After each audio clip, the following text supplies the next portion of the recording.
तो hello guys, स्वागत है आपका एक और नए वीडियो में। तो आज के वीडियो में हम जानने वाले हैं कि हमारी फाइनेंशियल प्लानिंग कैसी होनी चाहिए।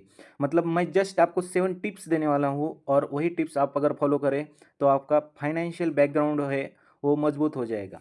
अगर आपको फाइनेंस और स्टॉक मार्केट के रिलेटेड वीडियो में इंटरेस्ट है तो हमारे चैनल पे ऐसे वीडियो आते रहेंगे, तो चैनल को सब्सक्राइब किए बिना मत जाइए। और चलिए शुरू करते हैं आज का वीडियो। तो पहला, हमारे फाइनेंस के प्लानिंग के टाइप्स कौन कौन से होते हैं, जस्ट बेसिक टाइप्स हम जान लेते हैं। पहला, investment planning, insurance planning, tax planning, real estate planning, children's future planning, retirement planning और कैश फ्लो प्लानिंग। तो जस्ट ये फाइनेंस के प्लानिंग के टाइप्स हैं। तो जो मेरे जो 7 स्टेप्स बताने वाला हूँ तो वो जान लेते हैं। तो ये देख सकते हैं हमारे 7 स्टेप क्या क्या होने वाले हैं। पहला जो है वो expense, investment, my wants, long term saving, business planning, education and learning, donate. तो बिना देर किए हम चलते हैं हमारे फर्स्ट वाले स्टेप पे। तो फर्स्ट वाला स्टेप क्या होगा हमारा, एक्सपेंस। एक्सपेंस मतलब क्या होता है कि हमारे जो कुछ एक्सपेंस होते हैं, जो मंथली एक्सपेंस होते हैं, फॉर एग्जांपल फैमिली के लिए या हमारे लिए जो है वो। तो एग्जांपल में क्या आता है, वो room rent, electricity bill, food, etc. तो उसमें हमारा कितना जाना चाहिए, 45%। अगर आपका सैलरी वगैरह ज़्यादा होगा, इनकम ज़्यादा होगा तो उसमें से थोड़ा कम ज़्यादा हो सकता है। जस्ट मैंने बेसिक एवरेज लोगों के लिए बताया है। तो इसमें हमारा 45% जाता है। तो चलते हैं नेक्स्ट वाले हमारे। तो हमारा नेक्स्ट जो होगा तो वो होगा इन्वेस्टमेंट। इन्वेस्टमेंट जो है हमारा बेस, मतलब हमारे जड़ है हमारे, मतलब हमें इन्वेस्टमेंट तो करना ही पड़ता है। कितना, अब हमारी सैलरी का हम 20% जो है हम इन्वेस्ट करेंगे। तो इन्वेस्ट कहाँ कहाँ कर सकते हैं हम, फ्यूचर के लिए करना है। और कहाँ करना है, गोल्ड, स्टॉक या फिर म्यूचुअल फंड। इन तीनों में से अगर आपके पास अगर कोई अलग चॉइस है तो अलग जगह पे भी कर सकते हैं, लेकिन 20% ऑफ योर इनकम इन्वेस्ट करना ही चाहिए। तो चलते हैं नेक्स्ट वाले स्टेप पे। और जो तीसरा स्टेप है, माई वांट्स, मतलब यहाँ पर क्या करना पड़ता है, आपका 10% जो इनकम है वो आपको मतलब अपने पर्सनल नीड्स के लिए खर्च करना पड़ता है।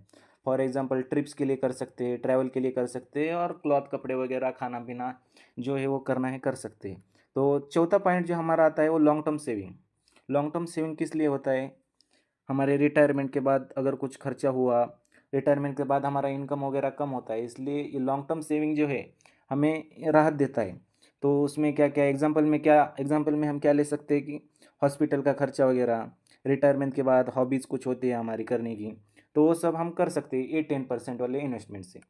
तो उसके बाद हमारा पाँचवा जो स्टेप है वो है बिजनेस प्लानिंग। कुछ लोगों की जॉब के बाद बिजनेस प्लानिंग करने की इच्छा होती है।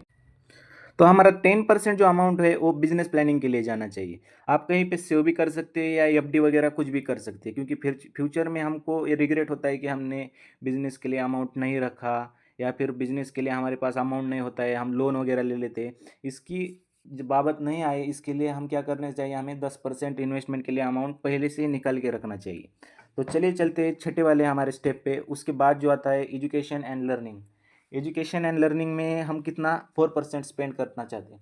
तो उसके बाद उसमें क्या क्या आता है, स्किल डेवलप कर सकते हैं हम, हमारा फाइनेंशियल नॉलेज गेन कर सकते हैं, कोई क्लासेस वगैरह लिया, मतलब कोई भी हमारा सब्सक्रिप्शन ले सकते हैं, वो सब ज्वाइन करके हम कुछ एजुकेशन या फिर लर्निंग गेन कर सकते हैं।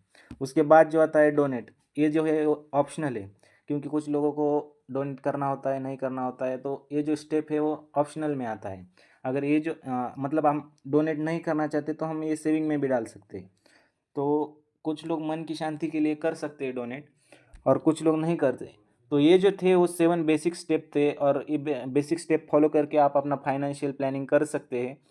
Thank you for watching this video guys. तो ऐसे ही वीडियो हमारे चैनल पर आते रहेंगे। अगर वीडियो अच्छा लगा तो वीडियो को लाइक कीजिए। अगर कमेंट में आपको कोई डाउट है, अगर कोई प्रॉब्लम है, तो आप कमेंट में बता सकते हैं। अगर कैसे कैसे वीडियो आपको चाहिए चैनल पे, तो वो भी आप कमेंट में बताइए। मैं आपको लिए वो इन्फॉर्मेशन आपको मैं देता हूँ और वैसे ही वीडियो बनाता हूँ।